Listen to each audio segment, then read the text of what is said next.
warahmatullahi wabarakatuh.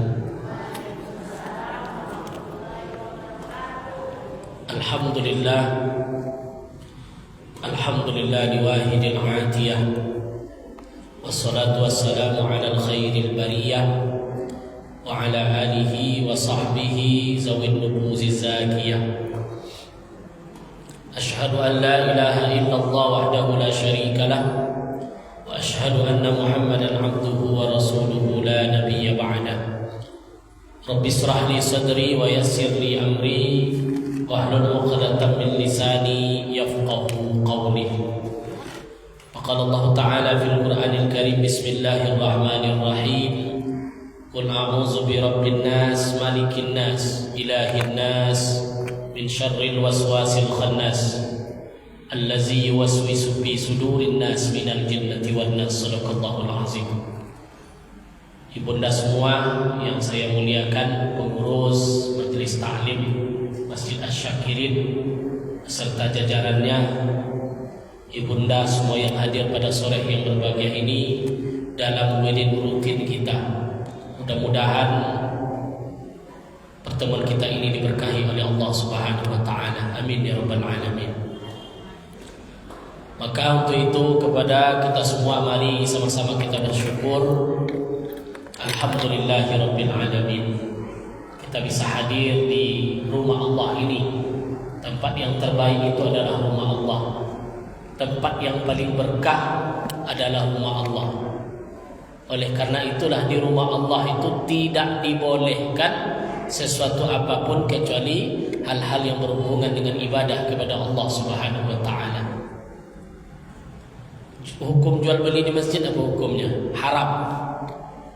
Jadi kalau ada orang jual beli di masjid tak boleh. Kenapa? Karena itu rumah Allah.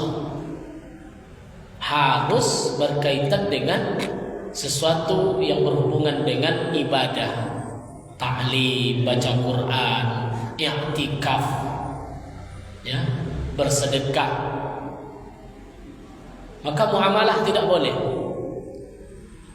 Jadi bersyukurlah kita bisa hadir sore yang berbahagia ini dalam rangka ta'lim.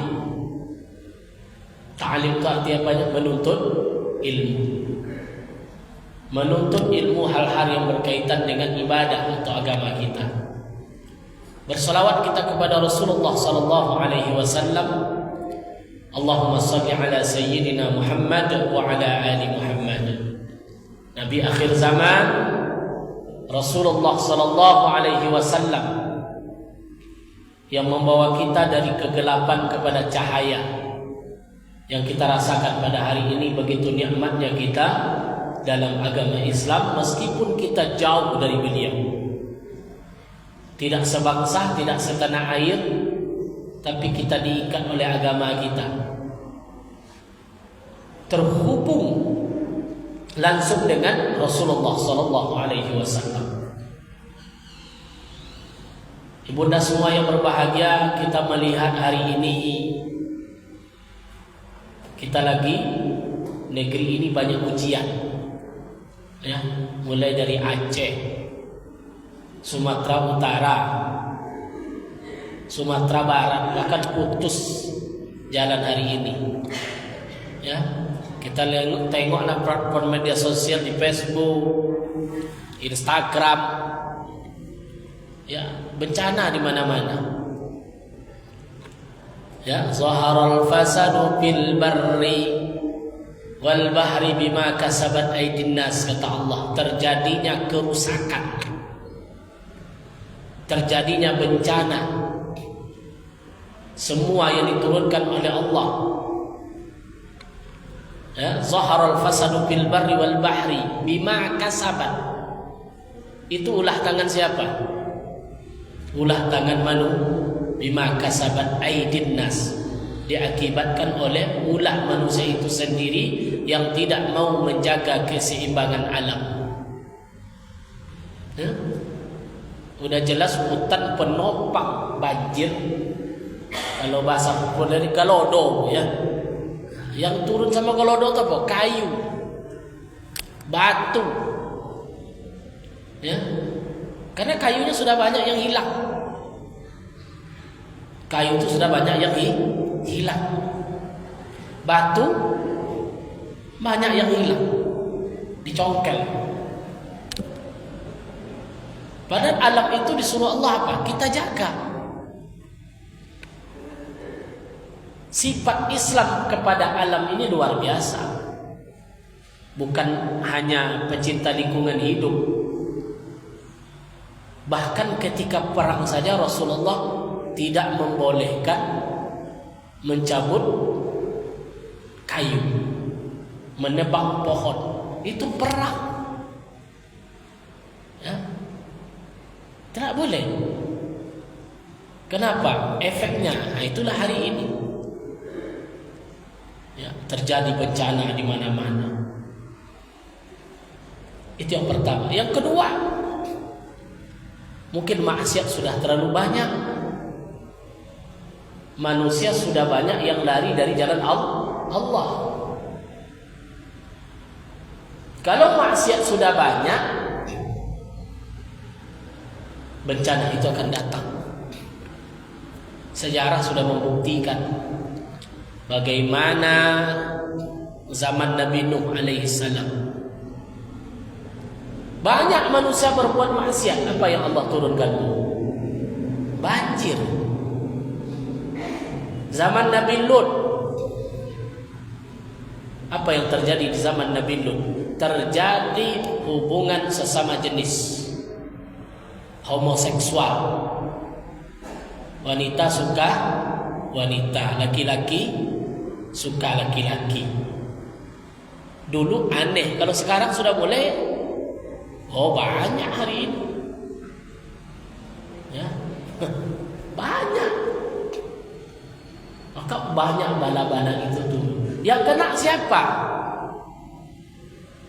Ya. Wattaqu fitnatan la tusibanna allazina zalamu minkum khassa. Takutlah kamu, kata Allah, sebuah bencana ketika dia turun, dia tidak hanya mengenakan orang yang berbuat itu saja. Yang tukang hutan itu tidak kena dia. Yang tukang gundul-gundul itu, yang nebang-nebang hutan itu tidak kena. Yang kena siapa? Manusia. Satu makan cempedak, semua konegotanya. Satu makan durian, semua dapat baunya. Ibu tu makan duriannya lapik sadonya kan. Tsunami Aceh tidak sedikit ulama yang wafat, ustaz yang meninggal banyak.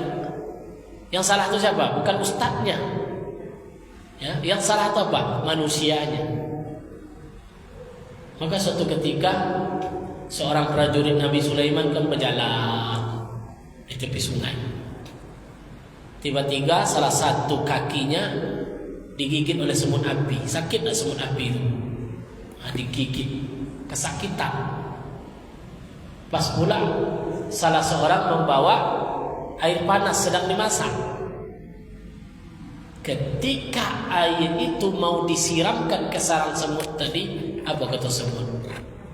Yang menggigit kalian itu berapa ekor? Kira-kira berapa ekor yang menggigit tubuh? 2, 3 sampai 4 ekor. Yang mau disiram sarangnya. Ibu punya pohon mangga depan rumah. Ada sarang tawon.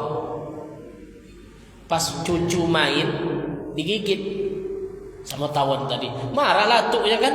Mana nih tawon ini? Rupanya lepas sarang di mangga tadi. Apa tindakan atuknya tadi? Dia ambil obor, dikasih api, yang dibakar itu apanya? Yang menggigit cucu berapa ekor tadi? 1. Akibatnya sarang-sarangnya hancur. Kira-kira yang berzina itu berapa orang? 1, 2, 3 orang. Yang ingkar kepada Allah itu berapa orang? Tidak banyak.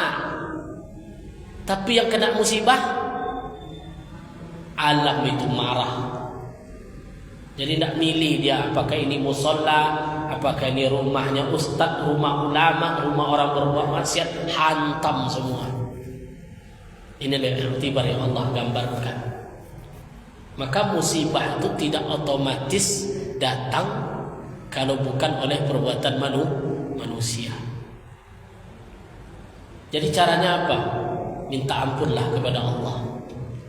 Kita diberi peringatan.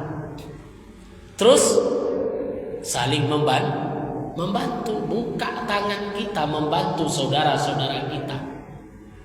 Jadi musibah itu tidak melulu kita hanya menengok, oh ini teguran Allah segala macam.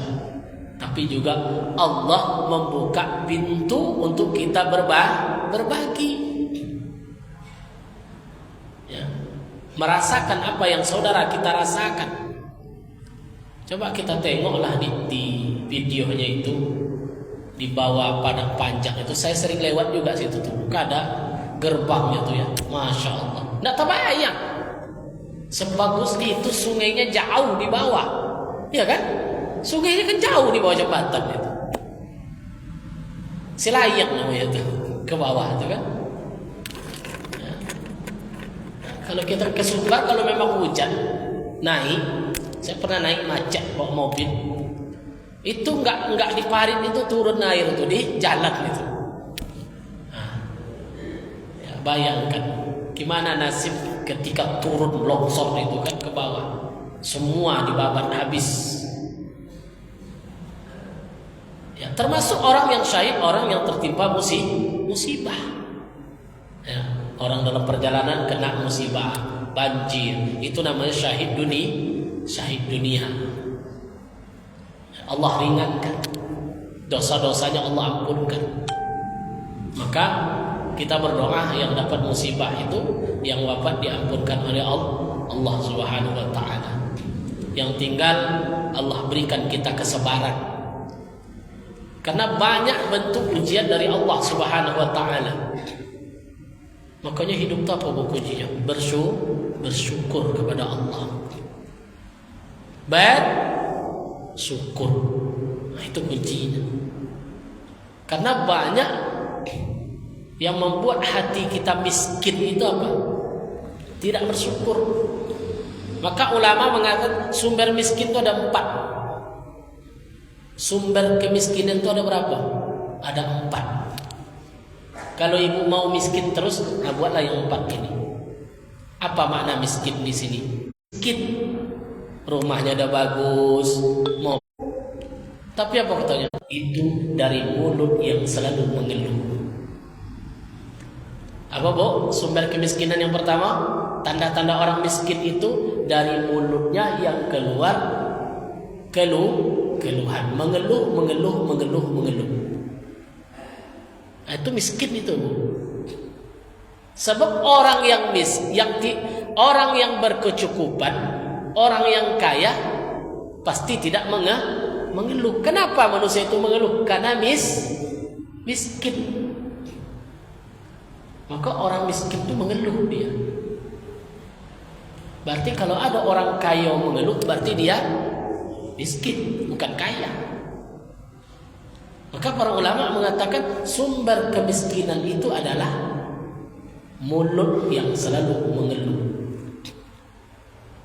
Yang kedua, sumber kemiskinan itu adalah tangan yang selalu menerima. Menerima kocak, memberi tidak mau. Paham ibu maksudnya? Kalau soal bantuan-bantuan, dia paling dulu tuh. Meskipun mobilnya ada. Saya tengok di televisi semalam beritanya, rumahnya ditempel penerima BLT namanya sekarang tuh. Penerima BLT. Depan rumahnya parkir mobil. La ilaha illallah. Jadi sumber kemiskinan orang yang selalu minta menerima, tidak pernah berbagi. Jadi kalau ada di antara kita maunya hanya menerima, Tidak mau berbagi itu sumber kemiskinan. Ya. Maka orang kaya itu orang yang mau berbagi. Dia tidak hanya ingin menerima. Karena orang berbagi menerimanya bukan dari manusia, tapi dia menerima dari Allah. Makanya orang dermawan itu tidak miskin dia, hartanya bertambah-tambah. Kenapa? Karena pintu rezeki itu salah satunya apa? Kita berbagi dengan orang lain. Ya. Wa may yattaqillaha yaj'al lahu makhraja wa yarzuqhu min haitsu la yahtasib. Allah akan beri dia kecukupan rezeki yang tidak dia sangka-sangka, entah dari mana datangnya. Nah, kalau awak ingin miskin, minta aja lah kau. Ya. Rajin meminta tapi tidak mau berbagi. Seharusnya ada timbal balik. Ya, boleh kita menerima, tapi kita juga harus berbagi. Ya, itu sumber kemiskinan kedua. Sumber kemiskinan yang ketiga apa? Yang pertama tadi mulut yang selalu mengeluh. Yang kedua tangan yang selalu meminta. Yang ketiga hati yang selalu curiga sama orang lain. Itu orang miskin tuh. Bawaannya gelisah. Apa contohnya? Senang menengok orang susah, susah menengok orang senang. Ini sumber kemiskinan. Kalau ibu pelihara, miskinlah ibu terus. Ya? Miskinlah kita terus. Jadi pertanyaan saya, ibu milih yang mana? Kaya harta, tapi miskin hati, tidak bahagia dia, ngeluh terus. Atau ibu miskin tapi kaya hati. Mana ibu pilih itu? Kaya lomak sama ibu aja tuh. Memanglah manusia itu selalu inginnya semuanya ya. Kalau punya suami kaya, ganteng, soleh, tidak akan dapat tuh bu. Sempurna itu tidak ada. Ya. Maka saya bilang ada ibu tuh di mana tuh? Adalah di dinas juga. Kenapa ibu nak nikah? Belum dapat lagi yang apa Ustaz? Kalau ibu cari yang mau ibu dapat akan dapat ibu. Udah berapa umur sekarang? Belum juga lagi. Kalau nyari yang sempurna itu tidak ketemu. Ya, pasti ada kekurangannya. Kenapa? Karena khuliqal insana halu'a, manusia itu diciptakan penuh dengan keluh kesah, penuh dengan kekurangan. Tidak ada yang sempurna. Ya, tidak ada yang sempurna dalam hidup ini. Jadi kalau ada yang punya sifat tadi itu senang menengok orang susah, susah menengok orang senang, itu adalah sumber kemiskinan. Karena hatinya tidak bisa dia jaga. Ya, hatinya tidak bisa dia jaga. Nah, begitu. Dan hidup ini kita tidak bisa lari dari ujian. Ya, sekaya apapun orang, dia diuji dengan kekayaannya. Huwallazi ja'alakumul ardh, huwallazi ja'alakum khalaifal ardh wa rafa'a ba'dakum fawqa ba'din liyabluwakum bima atakum, kata Allah. Allah ciptakan kalian di muka bumi ini sebagai khalifah. Apa makna khalifah di sini? Pemimpin. Kullukum ra'in wa kullukum mas'ulun an ra'yatihi. Setiap kalian itu pemimpin, Allah akan tanya tentang kepemimpinan kalian. Ya. Suami memimpin anak istri. Istri memimpin rumah tangga. Yang tidak punya suami memimpin dirinya sendiri. Ya. Jadi kita ini semuanya adalah memimpin diri kita sendiri. Wa kullukum mas'ul, dan Allah akan tanya kepemimpinan kalian, kata Allah. Jadi hidup ini banyak ujian. Mudah saja Allah balik.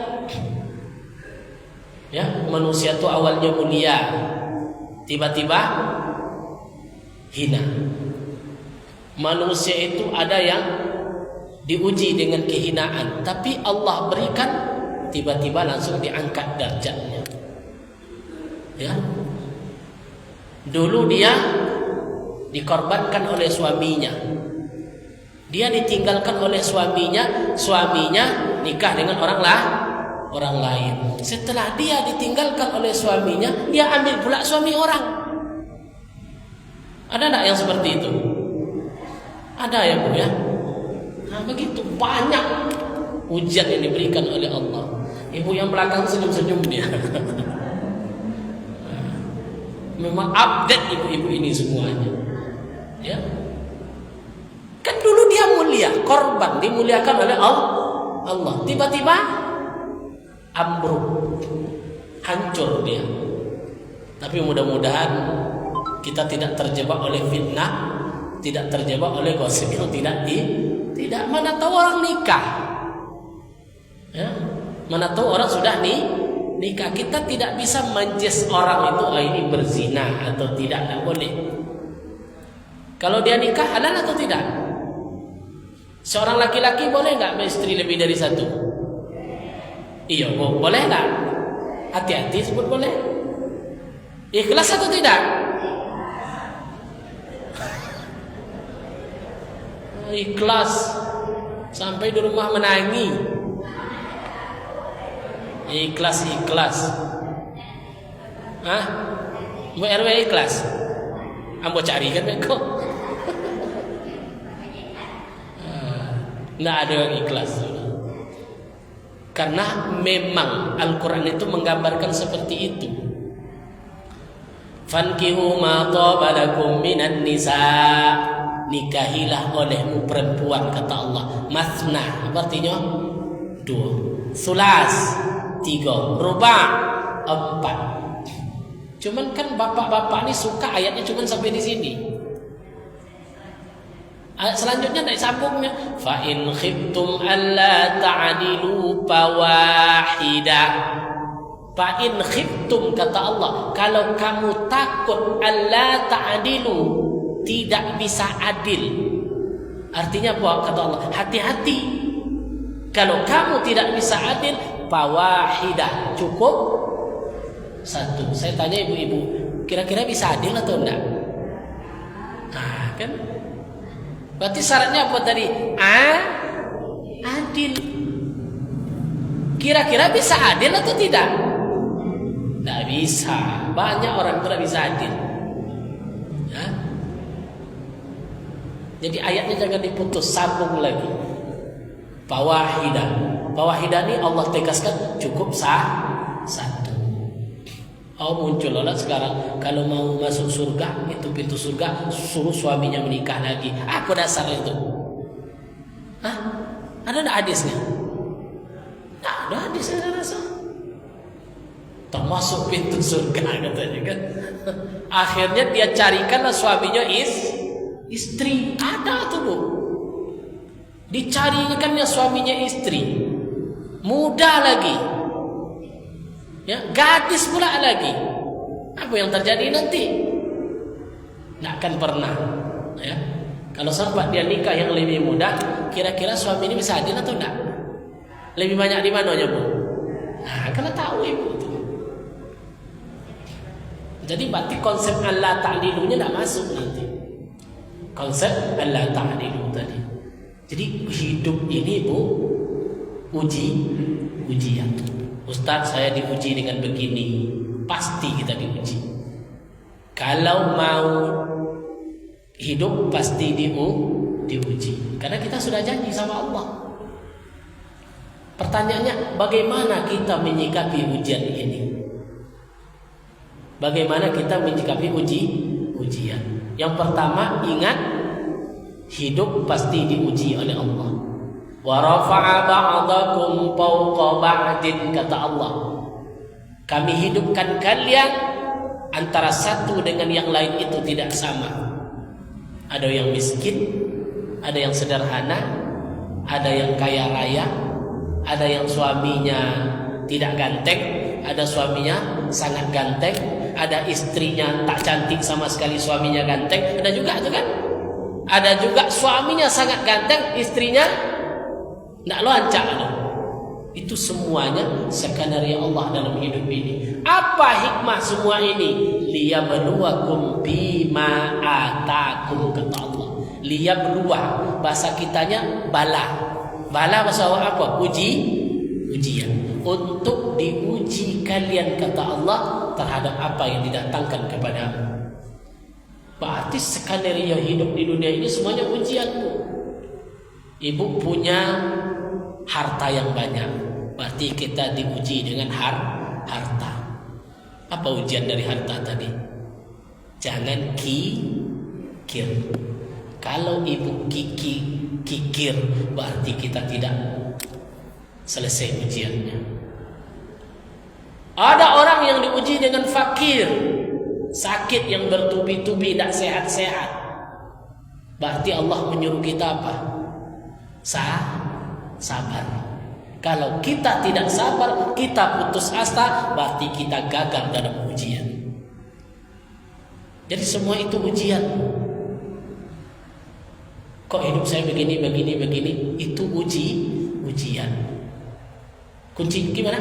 Percaya kita kepada takdir Allah. Makanya banyak muncul kalimat yang familiar sekarang, qadarullah. Apa? Ini takdir Allah. Suaminya diambil orang, ini takdir. Bukan begitu. Tentu ada antisipasinya. Yang kedua, Allah menguji seorang hamba pasti sesuai dengan kemampuannya. Allah tidak akan menguji seorang manusia itu di luar batas kemampuannya. Apa dalilnya? La yukallifullahu nafsan. Hafal ibu ayatnya. Maka ayat itu jangan di mulut saja. Dagangan saya tidak laku, usaha saya bangkrut. Dia hafal ayat la yukallifullahu nafsan illa wus'aha. Allah tidak akan menguji seorang hamba di luar batas kemampuan. Akhirnya tenang jiwa kita ketika ada dalil seperti ini. Saya belum seberapa ya Allah, masih banyak yang lebih diuji dari saya. Tengok ibu jembatan yang di Padang Panjang, rumah yang hancur, mobil yang hancur, sanak famili yang dicabut oleh Allah. Mungkin kalau dia dihadapkan ke kita tidak sanggup menghadapi ujian itu. Maka kuncinya gimana? Yakin ibu, Allah tidak menguji seseorang di luar batas kemampuannya. Maka dalam soal ujian ini yang menonjol Nabi siapa? Nabi Ayub. Nabi Ayub, ayat-ayat tentang kesabaran banyak terhubung kepada Nabi Ayub alaihissalam. Tidak ada manusia pun yang diuji oleh Allah sekuat Nabi Ayub alaihissalam. Nabi Ayub itu apa ujiannya, Bu?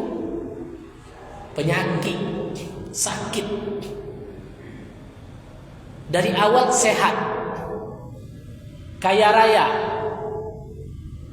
hartanya banyak, anaknya banyak, istrinya banyak. Kan dalam kisah sampai 4 orang itu istri Nabi Ayub alaihissalam. Cemburu iblis. Ya Allah, kata iblis, Ayub ini kan dekat dengan engkau. Iya, kata Allah. Dia dekatlah, dia punya segala-galanya. Ya, semuanya punya. Apa kata Allah? Ayub itu akan tetap dekat. Maka dipersilakan iblis menguji Nabi Ayub alaihissalam. Dihembuskan penyakit, dibakar rumahnya, seluruh harta bendanya hilang, seluruh anak-anaknya meninggal, seluruh istrinya pergi, minggat. Nak tahan dia lagi, Bu. Kenapa? Menjaga orang sakit. Yang bertahan cuma satu. Hafal Ibu namanya itu siapa? Siapa istri Ayub yang bertahan dengan Ayub alaihi salam? Siapa nama istrinya? Siti itu Sayyidah. Sayyidah itu panggilan kemuliaan. Ada nama Ibu Rahmah di sini. Ada Ibu Rahmah. Ada ibu namanya Ibu Rahmah. Nah, sayang kalau nggak ada Ibu Rahmah ini, ibu yang paling penyabar, merawat suaminya sakit selama 18 tahun. Sanggup ibu tuh merawat suami sakit selama 18 tahun. Suaminya sakit baru 2 tahun. Ya Allah, sehatkanlah suami saya ya Allah. Kalau dia memang tidak sehat ya Allah, bawalah dia lagi ya Allah. Apalagi calon pangeran sudah datang ke WA-nya kan. Kalau ada calon kok sakit, apa cara? Ya ini nih sakit nih, ya suaminya sakit. Pangeran calonnya pun datang pula ke situ, karena bapak tuh baru meninggal pula istrinya. Rupa bapak tuh kawannya pula waktu SD, SMP, SMA. Udahlah, WA terus bapak tuh. Kok Ustaz cerita gitu? Saya menemukan kisah seperti ini, Bu. Di kantor gua tuh kan banyak itu penyakit di situ. Kasus seperti ini. Ya. Suaminya stroke. Dia bekerja. Udah 2 tahun jaga suami, disuapkan, dikasih makan. Tiba-tiba datang pangeran. Datang orang yang siap jadi pangeran. Kira-kira doa istri itu apa tuh? Ya Allah, apa tuh doa itu? Yang ini tak pergi-pergi. Orang yang seperti Rahmah, ya, sekali ibu menyuap suami ibu, sekali pula pintu surga yang ibu buka. Bayangkan tuh, pahalanya luar biasa. Mengabdi dia kepada suaminya. Tentu pahalanya luar biasa. Kenapa? Karena dia yakin la yukallifullahu nafsan illa wus'aha. Sampai-sampai deklah lama sakit tadi, istrinya berkata, "Bang, berdoalah kepada Allah, engkau kan Nabi dan Rasul. Doamu pasti ijabah." Apa jawab Ayub? Wahai istriku, malu saya minta sama Allah. Berapa lama kita dikasih kaya? Berapa lama kita dikasih sehat? Berapa lama kita menikmati nikmat yang Allah berikan? Masih malunya berdoa, ya, meminta kepada Allah kesembuh. Bayangkan kesabaran Nabi Ayub alaihissalam. Yang ibu tadi baru 2 tahun, apa doa tadi? Allah, itu pelajaran tuh. Ya, itu pelajaran. Karena pintu surga itu kan banyak. Salah satunya itu tadi. Wa ata'at zaujaha. Dia taat kepada suaminya. Nah, begitu. Paham Ibu maksudnya tuh? Itu yang kedua. Allah tidak akan menguji ujian itu di luar kemampuan kita. Yakinlah itu. Yang ketiga, bagaimana kita menyikapi ujian ini? Zikir kepada Allah. Itu obat tuh, Ibu. Banyak masalah, banyak ujian, banyak problem dalam hidup ini. Kuncinya apa? Minta tolongnya zikir. Kenapa? Zikir itu obat. Ala bizikrillah tatma'innul qulub. Ingat, zikir kepada Allah itu menenangkan hati kalian. Galau-galau itu hilang. Zikir kepada Allah. Jadi kalau orang dapat musibah, inna lillahi wa inna ilaihi raji'un. Ya, perbanyak zikir kepada Allah. Karena para nabi dan rasul ketika dia mendapat musibah, mereka berzikir. Ketika Nabi Yunus masuk ke dalam ikan paus, apa zikir Nabi Yunus? In kuntu minaz zalimin. Itu zikirnya Nabi Yunus alaihi salam. Ketika Adam dicampakkan oleh Allah ke dunia tanpa sehelai kain pun, apa doa zikir Nabi Adam? Rabbana zalamna anfusana wa illam taghfir lana wa tarhamna lanakunanna minal khasirin. Jadi obatnya semuanya zikir, bukan yang lain-lain. Tidak bisa, karena banyak kadang-kadang orang yang sudah putus asa larinya kemana? Narkoba, minum minuman keras, main kesana kesini segala macam, dengan alasan apa? Banyak masalah. Padahal ujian itu obatnya zikir kepada Allah. Di samping zikir, maka ada poin yang keempat. Bagaimana kita menyikapi musibah ini? Wasta'inu bis sabri was salah. Minta tolonglah kepada Allah dengan sabar dan salat. Jangan tinggal salat. Karena orang yang bersabar, istiqomah dia dengan salatnya, maka ada ayat inna ma'al usri yusra. Setiap kesulitan pasti ada jalan kemudahan. Tak akan susah terus. Pasti akan Allah kasih solusi dalam hidup kita. Kuncinya apa tadi? Sabar. Kita sholat. Kita ambil hikmah dari situ. Itu yang keempat.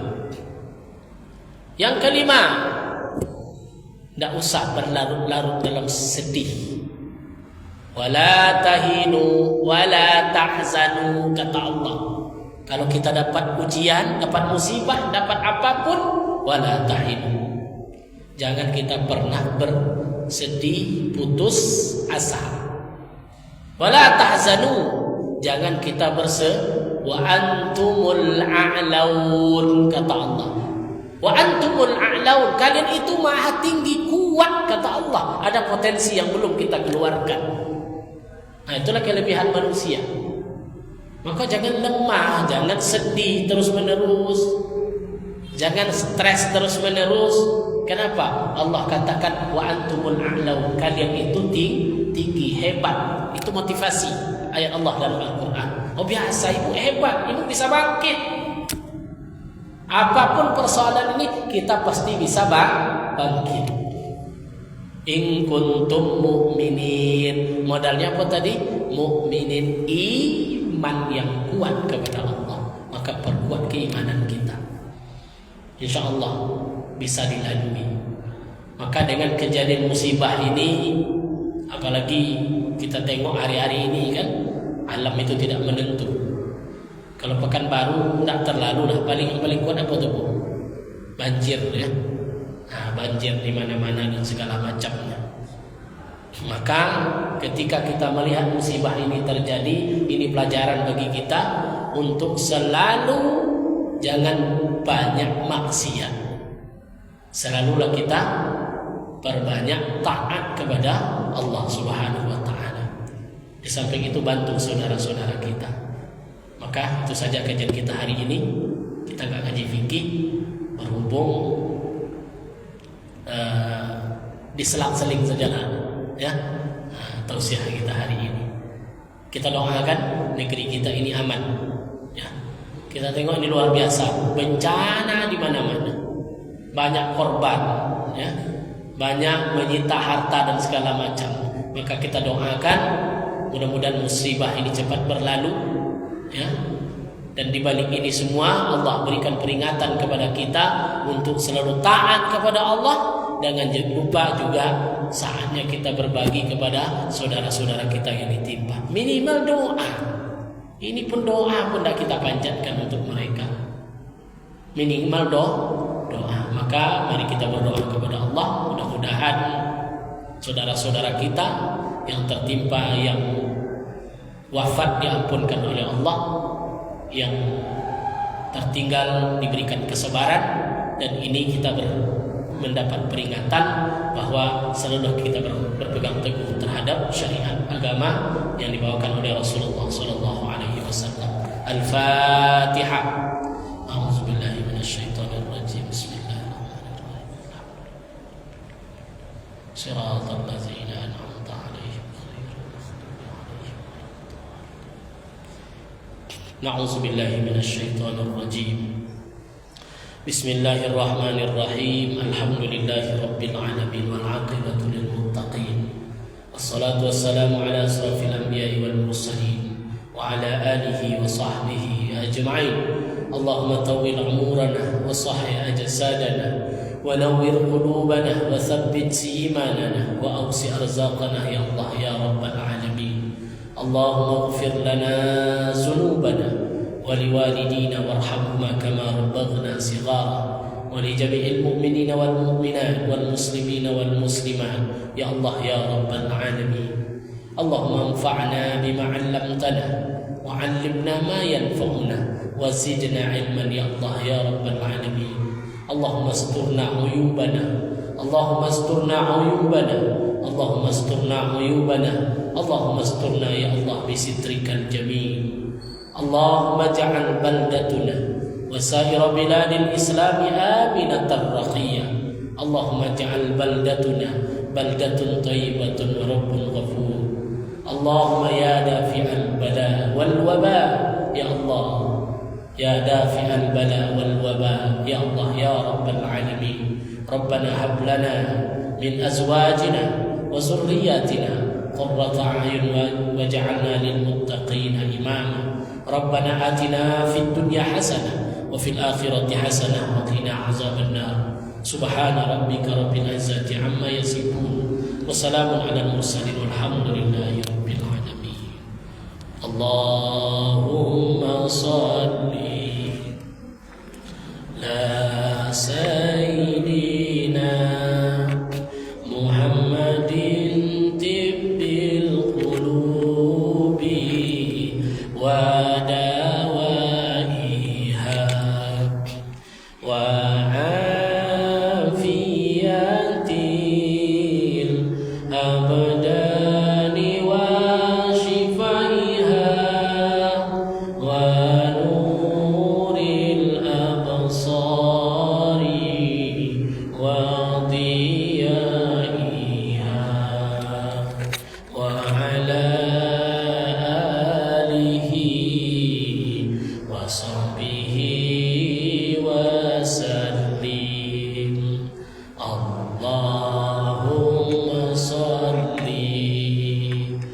على سيدنا محمد طب القلوب ودوائها وعافية الأبدان وشفائها ونور الأبصار وضيائها وعلى آله وصحبه وسلم. اللهم صل على سيدنا محمد طب القلوب ودوائها وعافية الأبدان وشفائها ونور الأبصار وضيائها وعلى آله وصحبه وسلم. Demikian ibu semua, mudah-mudahan bermanfaat. Subhanakallahumma wa bihamdika asyhadu an la ilaha illa anta astaghfiruka wa atubu ilaik. Assalamualaikum warahmatullahi